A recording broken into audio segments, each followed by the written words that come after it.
Digitizing Race, Visual Cultures of the Internet, turns an eye on race in a time where the neoliberalism of the 90s has apparently made this conversation a somewhat discouraged one.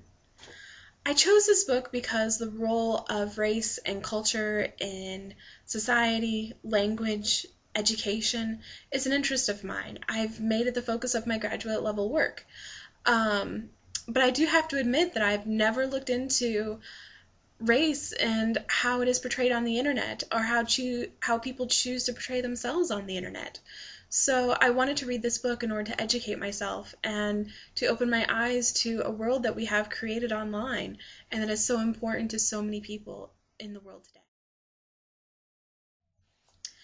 Lisa Nakamura, the author of the book, is a professor and the director of the Asian Studies program at the University of Illinois. She has written other books that comment on new media, the internet, and how it relates to race in the world today, such as Cybertypes, Race, Ethnicity, and Identity on the Internet, Race in Cyberspace, and she is currently co-authoring a book with Peter Chow White entitled Digital Race and Anthology. Although her research primarily focuses on Asian Americans, she does have a couple projects going on right now that simply relate to race on the internet and ethnicity on the internet through such things as games, avatars, etc. Nakamura made me wonder during the course of this book, what if we were given the opportunity to participate in a society where everyone was, in effect, blindfolded to age, race, gender, social standing, religious belief? What if the ability to decipher what made us all individuals was completely snuffed out? If we were given this opportunity, would we take it? If everybody could be equal? The internet is often described as this world, a world filled with anonymous users who sit staring at the glow of their computer screens. Female, male, black, white, purple. You can't see it. It doesn't matter.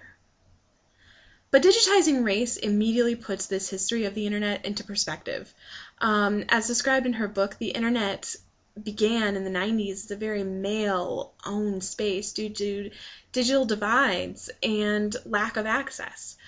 But things have changed, and the use of the internet has grown beyond expectation to be a global phenomenon. Nakamura begins by explaining that women and those of racial and ethnic minorities are relative newcomers to the internet and other computer-related forms of technology. In fact, she says that they now vigorously articulate their own types of virtual community, avatar bodies, and racial politics. She provides examples of this in her book, pointing to the fact that this growing body of users help to create commentary, at times contradictory to the commentary that already exists on the internet in regard to culture, race, and ethnicity, identity. They wish to give an honest portrayal of how they see themselves and how they wish everyone else would see them too. For instance, Nakamura, in Chapter 1, Ramadan is Almost Here, looks into the veiled Muslim buddies produced on AOL's Instant Messenger.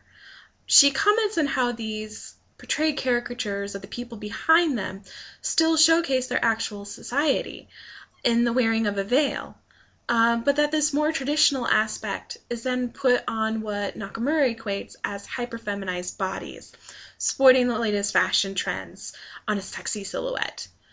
It's contradictory at best, and it definitely comments to the society online about how these girls feel. Nakamura also looks at how pregnant women are portrayed on the internet. I had no idea that they have pregnant graphical avatars available for use on pregnancy sites that can actually not only portray a person's race, but can actually accurately portray the stage a woman is in her pregnancy. Nakamura describes how women will turn to these sites during pregnancy not only for information, but for community as well. While she says that these sites are working towards a devaluation of medical authority through the posting of pictures, advice, etc., she also says that this community building turns women into subjects, not objects of interactivity. which I think is a really valid, interesting observation. She also addresses Asian American activism by discussing the Gay or Asian article in Details magazine and the Two Wongs Don't Make a White t-shirt promotion put out by Abercrombie and Fitch. She explains that Asian Americans are working to dispel racial falsehoods and stereotypes by taking to the internet in such sites as allooksame.com. Reading about alllooksame.com in this book did actually bring me to the site, and it's interesting. There are message boards, blogs, and even exam rooms that you can go in and test your accuracy in judging whether something is Chinese, Japanese, or Korean.